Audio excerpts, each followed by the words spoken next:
Welcome back to Conservative American Predictions. Today I'm going to be discussing how the state of North Carolina will be voting on both the presidential and gubernatorial levels this year.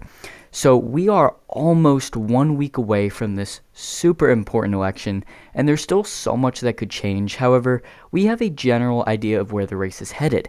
And, again, with the things that could change, it could sway about 7 different states, those being Wisconsin, Michigan, Pennsylvania, North Carolina, Georgia, Arizona, and Nevada. And I am covering kind of how each state will vote on their major elections in 2024. Out of those 7 states, I've already done Georgia and Pennsylvania. And then, of course, this is North Carolina.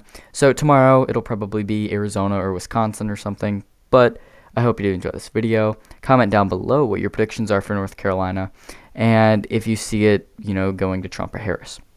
So anyways, back to the video. As you can see here, North Carolina has 16 electoral votes up for play on the presidential level, and even aside from North Carolina, Trump would still win the presidency, even if Kamala would win North Carolina right now. If every other state, in my prediction, would say the same, that would give Kamala they would keep Kamala under the 270, and it would give Trump 275, meaning he would be the next president. However, if Kamala were to win North Carolina, it would probably mean she sweeps every other battleground state. So now I'm going to be talking about I'm going to be breaking it down, talking about my county map, my predictions of the state, and yeah. This is what 538 says. And as you can see, Trump is favored 62 out of 100 times, which I think is a pretty fair analysis. However, I think it maybe underestimates him by a little bit. As you can see, the full forecast has it at about Republican or Trump plus 1.6, which again, I think underestimates Trump by a little bit. I think he's going to do a little bit better as, there's still a lot of room for Trump to gain among rural voters, among the working class of the state, the rural minority voters, and I think that's what's going to happen. So as you can see here, this is the county map I currently have. It's Republican plus 2.4, and basically Republicans improve in all but a few counties, and those are the ones that Trump does not improve in are very suburban or urban counties. For example, you have one of the largest counties in the state, Wake County, and another large county, Mecklenburg, both shifting to the left, and then kind of their suburban areas around them shifting left as well.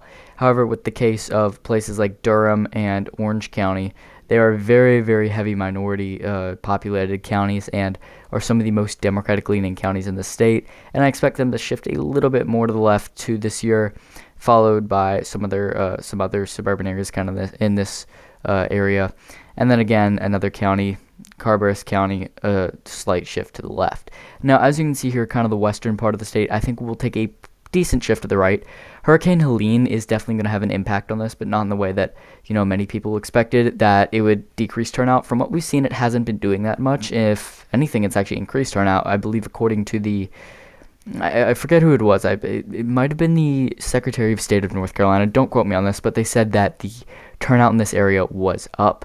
And this turnout increase is definitely going to be in Trump's favor, so that's going to help him. In the southern part of the state, Trump's going to see gains here with rural voters. And in the north and eastern parts of the state, you're also going to see Trump gain a lot. These are some areas that he even gained in 2020. So again, this puts the margin at 2.44% for Donald Trump. This is about a little over a point increase. As you can see here back in 2020, I suppose I'll pull up the county map real quick for how North Carolina voted. Just give it a minute.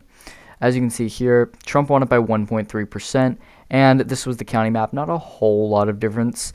A couple counties are changing. I believe Nash County, I have it going for Trump in this prediction. Yeah, I do. It's by about 0.59%. You have another county, Wilson County, being very narrow. This was a lean margin for Biden. It was 2.9%. So overall, it's about a point shifted in Trump's favor. So good news for him. And another 16 electoral votes in his column. So that puts him up to 291. And with these 3 states that I've already talked about, if we just take away all the other battleground states, that puts the race at 270 to 226. So Trump has carried every single battleground state so far. However, I could see definitely Pennsylvania voting for Kamala Harris. I could definitely see Georgia voting for Kamala Harris. North Carolina, I think, is a bit of a stretch right now, but I also think it is possible. However, again, this is just my prediction for now. And then the second part of this video is discussing the North Carolina gubernatorial race. And some people might say that, oh, it's going to, shift the presidential race. That's what's going to cause Trump to lose. Not necessarily. Yes, it could have somewhat of an impact, but it's usually the top of the ticket that impacts the bottom of the ticket. And another problem with that is not, there are of course a lot of new independent moderate voters who are like, okay, Stein is, somewhat moderate, let's vote for him. Robinson is crazy. There's of course a lot of those voters. But another large majority of anti-Robinson votes and Stein votes, or at least not Robinson votes, they are Republicans who are just, very much turned off by some of his comments and actions that have been coming out recently, and that's what's hurting Robinson so much. I mean, as you can see here, the shift is pretty much spread out evenly. However, he really is impacted the most in heavily Republican areas, in my opinion. As you can see, the western part of the state and the southern part of the state he's impacted in a lot, but also he does have a lot of support decrease in places like Mecklenburg and Wake County. So this is good news for Josh Stein. This puts the race at about 12.9%. I could see it right now about anywhere from 10 to 18%, but I'm going to lock it in at about 13 for now. Maybe I'll bump it around a little bit, in the next few days. But again, I have it about 13 points. And as you can see, it's a pretty drastic change from the presidential margins. As you can see, the rural's so much more red with Donald Trump. And even, the urban and suburban areas, you see much more favorable towards Trump, which is kind of interesting. And again, in the southern part of the state, huge marginal decreases for the Republican. The western part of the state, same thing here. As you can see, Trump is winning quite a few counties that Robinson isn't able to, and especially in the western and southern parts of the state, but also in in some of the areas he gained in 2020. For example, he's again carrying Nash County, he's carrying Martin County, almost carrying Wilson County.